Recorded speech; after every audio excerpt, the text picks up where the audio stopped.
Go ahead, please.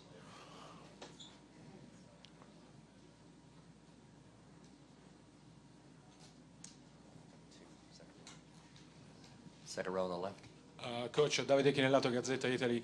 I guess you watched the film now. How you satisfied you with the performance of your team last night? I liked our, the way we competed. I thought we played hard. I thought we really scrapped, but we just got to clean up a few mistakes. Fouling teams during the penalty, offensive rebounds, getting back in transition, things like that. But for our overall, grit and toughness, I like the way we competed. Thank you. Hi, Ron Krejcik from the San Francisco Chronicle. You're obviously on the 0-1 Lakers that went 15-1 in the postseason. How difficult was that, and how do you sort of compare the era that you played in with that team and what the Warriors have done to this point in the postseason? I really don't know because I won, so I was on the other side of it. So for us, with the Lakers, we just had, two dynamic pieces. The two best players in the world at the time with Kobe and Shaq, and they were both dominant. And everybody else on the team was a star in their role. They played their part. Whatever they had to do to win is what we did. And, it was just a great run. We beat some great teams, and then Philly came in and won their first game, in the finals on our court. We won 4 straight. But it was just the ultimate team. Kobe and Shaq was our great players, and everybody else was just great role players.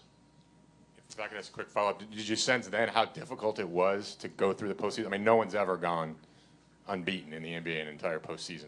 Sort of how difficult that is. It's very tough, and when you have a great team, you have opportunities to do things like that. And when I was with the Lakers, we had a chance to do it, but we had like a 12-day layoff, and Philly came in like they was running 100 miles per hour. We couldn't keep up the first game, and they just came off a 7-game series. So that's what made that first game difficult against those guys. Rachel, first row on the right. Ty, there's just less recovery time between games 3 and 4 than there were between games 2 and 3. How do you manage, especially your main guys, especially LeBron, to make sure that he's strong and energetic at the end, given that when he goes to the bench, you guys haven't been able to keep up?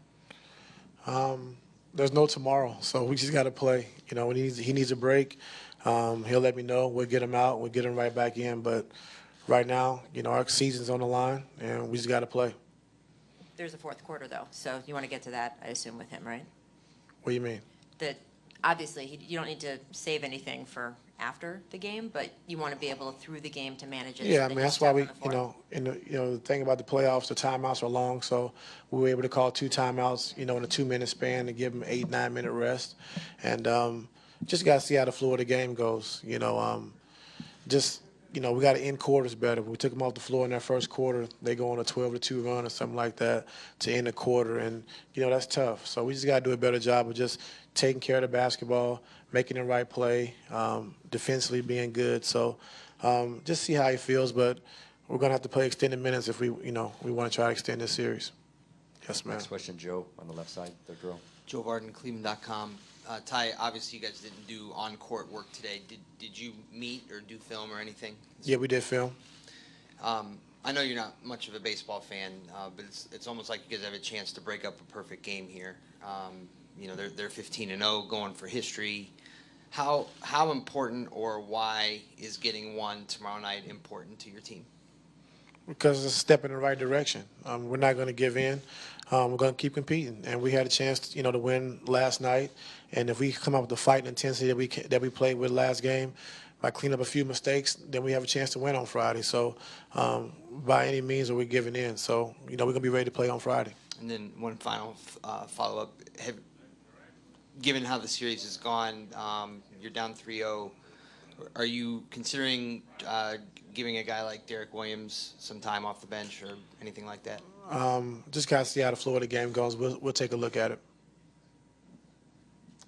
Dave, behind Joe on the left side. Dave McMenamin, ESPN.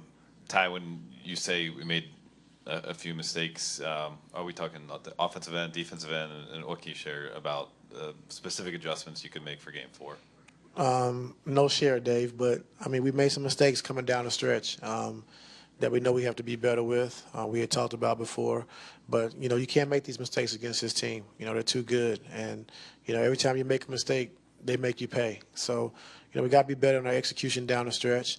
And, but like I said, overall, what our fight, the way we competed was great. So we come out with that same effort on Friday. I feel confident we get a win.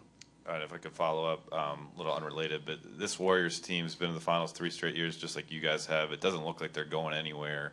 I wanted to know how much of your regular season was spent thinking about this series, and how much will you spend next regular season thinking about a potential fourth matchup with them? I don't know.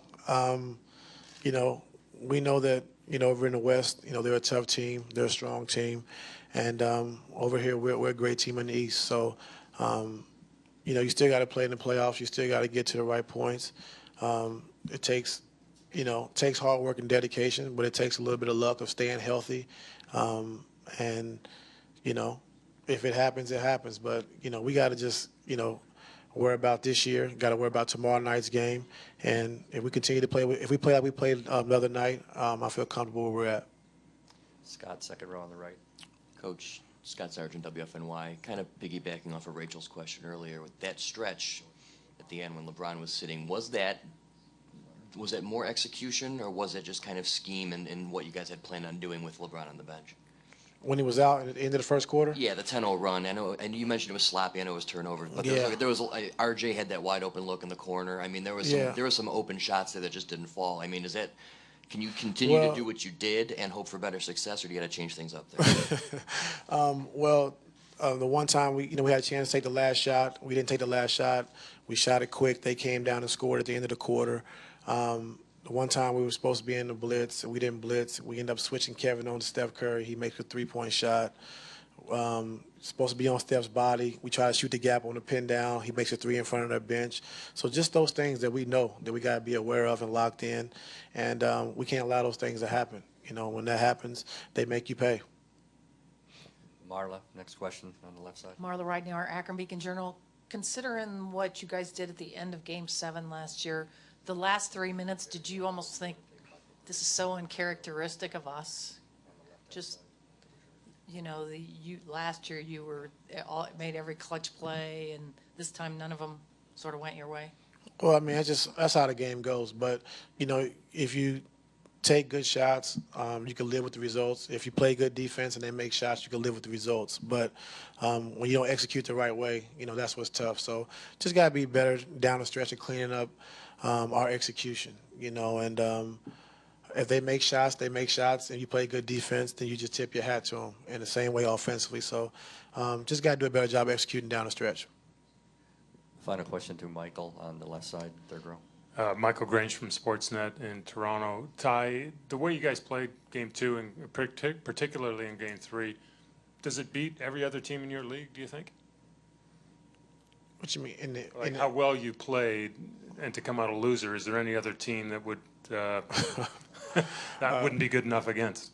Oh, I don't know, but I mean, we know they're a great team, but we're a great team also. And we just, like I keep saying and keep talking about, we got to do a better job with, understanding the game plan, what we're supposed to do. And you can't relax and make those mistakes, because every time you do, they make you pay. And that's the toughest part about this team.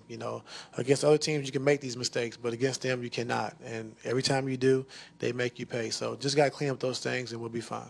Thank you. Yes, sir. Thank you, Coach. What's up, Mitchell? Kyrie is next.